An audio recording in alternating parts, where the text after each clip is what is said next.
ये जाहिद साहब की जानिब से आपके खिलाफ किए जाने वाले वलीयत के मुकदमे की फाइल है। दूसरे दस्तावेज में आपके दस्तखत के साथ ये कि आपकी जिस्मानी और नफ्सियाती हालत अच्छी नहीं है, तो मुकदमे के खत्म होने तक बच्चा जाहिद साहब और उनकी बीवी के हवाले किया जाएगा। जाहिद और मैंने तो अभी तक शादी नहीं की।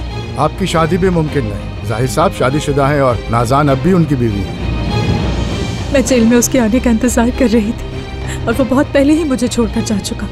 एक छोटे से सवाल के निशान की भी इजाजत नहीं थी। मेरा बच्चा बताओ। बात सुनो मेरी। तुम सुनो मेरी बात। चुड़ैल, मेरा बच्चा कहाँ छुपाया है?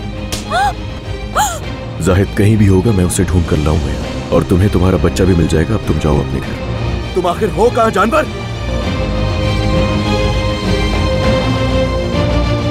ये मोहब्बत बदुआ बन गई है, ये सजा